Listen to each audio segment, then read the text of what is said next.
ნიჟარები არ არსებობენ და მე ამას ახლა თქვენ დამივარდა. მოკლედ ნიჟარები არ არსებობენ და მე ახლა ამას დაგიმტკიცებთ ამ წამსვე. სინამდვილეში ნიჟარები ბუნებრივი გზით ვერ წარმოიქმნება, თუნდაც იმიტომ, რომ უმეტეს მათგანს ერთნაირი ფორმები აქვთ. ეს კი იმას ნიშნავს, რომ ეს ვიღაცამ დაამზადა და ან კიდევ არაფრისგან შექმნა. ერთ შემთხვევაში ჩვენ ბიბლია გვაუწყობს, რომ ნიჟარები თევზების მსგავსად ღმერთმა არაფრისგან შექმნა. ბიბლია ჭეშმარიტებაა და აქ ყველაფერი გასაგებია, მაგრამ ჩვენ გაგრძელება გვაინტერესებს. მეორე შემთხვევაში მეცნიერების ოფიციალურ ვერსიაში ბიოლოგიურ პროცესებზეა საუბარი, რომელ სისტემასაც მე ნამდვილად ვერ დავეყრდნობი, იმიტომ რომ სახელმძღვანელოები გვაუწყებენ, რომ ნიჟარას მასში მცხოვრებივე მოლუსკი ქმნის. რამდენადაა შესაძლებელი, რომ ნიჟარა რომელიმე ცოცხალ ორგანიზმს შეექმნა? მოლუსკი გაზაფხულობით უბრალოდ სამშენებლო მასალებით თავის დაფარვას იწყებს და ამის მერე წარმოიქმნება ასეთი ნიჟარა. მაგრამ თუ კი მან თავი ერთი ფენა სამშენებლო ნივთიერებით დაიფარა, მაშინ იგი ნიჟარის შიდა ნაწილის გადიდებას უკვე ვეღარ შეძლებს. იმიტომ რომ მყარი ფენა ვერ გაფართოვდება, ის ხომ უკვე დაფიქსირებულია. ამიტომაც აი ამ ნიჟარას თქვენ შიგნიდან უკვე ვეღარ ააშენებთ. ეს გარედან უნდა ააგოთ, მაგრამ ბუნებაში მოლუსკი ნიჟარის ასაშენებლად გარეთ არ გამოდის. მაშინ რა ფორმით უნდა გაზრდილიყო ეს ნიჟარა თავისით? მთელი ნიჟარის ეს ნივთიერებები არაცოცხალია და მათ თავისით გაზრდა არ შეუძლიათ. ამიტომაც ნებისმიერი ნიჟარა ხელოვნური ნაწარმია, რომელიც მატრიცის მიერ არის დახატული.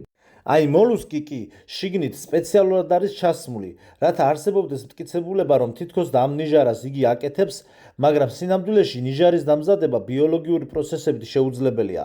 ბუნებაში ჩვენ არსად არა გვაქვს მაგალითი, როცა რომელიმე მყარი ნივთიერება უცებ ფორმირდებოდეს და ასეთ ჰარმონიულ და მნიშვნელოვან სტრუქტურასა და ფორმას აყალიბებდეს.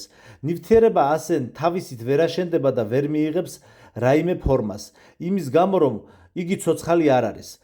მაგალითად ჩვენთან ადამიანებთან ასეთი რამ ხდება, რომ მაგალითად აგურები თავისით სახლად აშენდეს, ან კიდევ რკინის მასალები რაიმე კარკასად და კონსტრუქციად რომ გადაიქცეს გარეჩარევების გარეშე.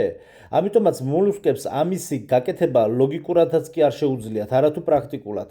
ასეთი ფორმით ნიჟარა შუა ზღვაში არაფრობიდან შემოდის. აი ზუსტად ეს არის ჩემი კვლევის ობიექტი. თუ როგორ ხდება დედამიწის D1 ვერსიაში, როგორც მატერიალური სამყაროს სისტემაში, ამ ბიოლოგიური და ცოცხალი ორგანიზმებისა თუ რესურსების ჩვენ გუმბათქვეშა სივრცეში შემოსვლა. ერთ შემთხვევაში შეიძლება იქამდეც კი მივიდეთ, რომ სამყაროს შექმნის პირველი დღეები არათუ არ დასრულებულა, არამედ დღემდეც კი აგრძელებდეს ფუნქციონირებას და მეორე ვერსია, რომელიც მახსენდება და შეიძლება როგორც ჩვენზე უცხო ცივილიზაციის გავლენად ისე მივიჩნიოთ, არის ის, რასაც რუსი აკადემიკოსი ანდრეი წუნაევი ამბობს.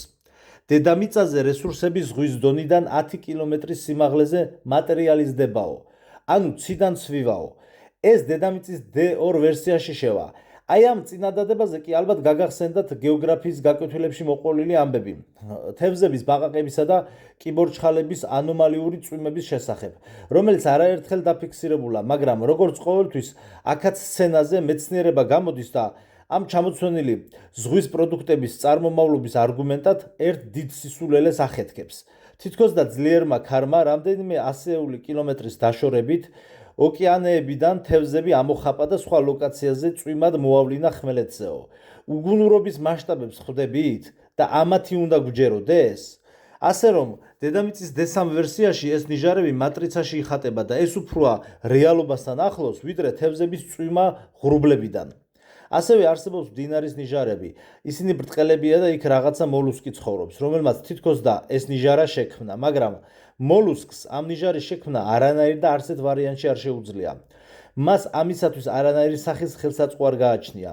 ნიჟარას შეუძლია, რომ გარედან შემოეზარდოს მას, ისევე როგორც კუს გარედან ეზრდება ხოლმე ნიჟარა. კუ და ნიჟარა ერთად იზრდებიან და ერთ მთლიანობას წარმოადგენენ. მაგრამ მოლუსკს ნიჟარაზე არანაირი ძალისხმევის მოხდენა არ შეუძლია.